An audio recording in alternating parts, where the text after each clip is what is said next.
The government says it is well on course to complete the construction of the Eldoret bypass by August this year. Voice from Going Now tells us why the 32-kilometer road will go a long way in decongesting the Eldoret-Malabar highway.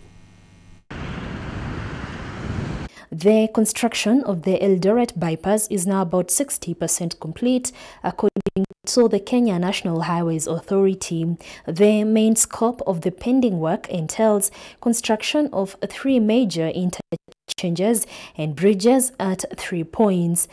Kilometer 0 plus K, we are standing at kilometer 10 where we have what we call Kapseret interchange, and then onward we have now the final interchange at Liseru, which is a full clover. It's like what you have in Nairobi at Ole Sereni. The Eldoret bypass will be an alternative point of entry into and exit from Eldoret town and its environs. This is expected to reduce commute time and fuel costs incurred by motorists. Goods for export are expected to have a smoother transition through Eldoret, which currently suffers huge traffic snarl-ups along the Eldoret-Malabar highway. I want to report that the sections that we are working on are the sections that have been fully acquired and compensated.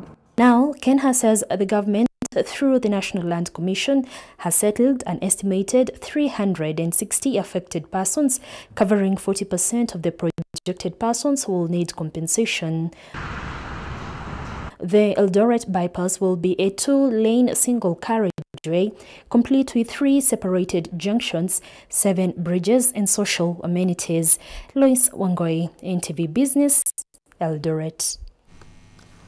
Let's talk about the capital markets. Shareholders of East African Cables were left counting their losses as the company's share price tumbled during Wednesday's trade, as it emerged that one of the creditors had filed a petition at the High Court seeking legal redress. The company's share price fell by 10.1% to close Wednesday's trade at 2 shillings and 13 cents.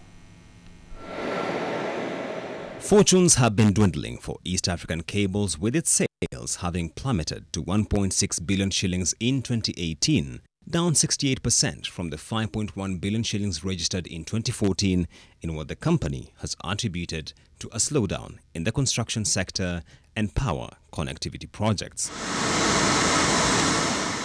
As a result of this decline in sales, the company has been struggling to lift itself from the lost territory over the last 4 years without much success.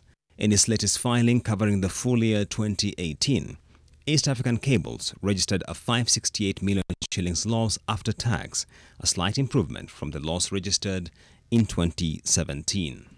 Beginning mid-2017, East African Cables commenced a debt restructuring exercise, essentially an undertaking to seek more favorable terms to meet its loan repayment obligations.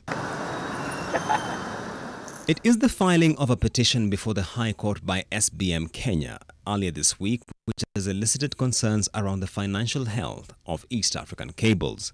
SBM Kenya is reported to have sought liquidation of the company in view of East African Cables' liabilities.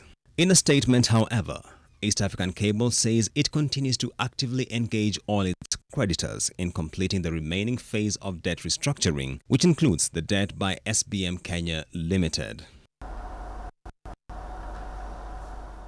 Investors are now waiting to see how the matter between East African Cables and SBM Kenya will be resolved, with sources indicating the hearing of the petition is slated for February 4th, 2020.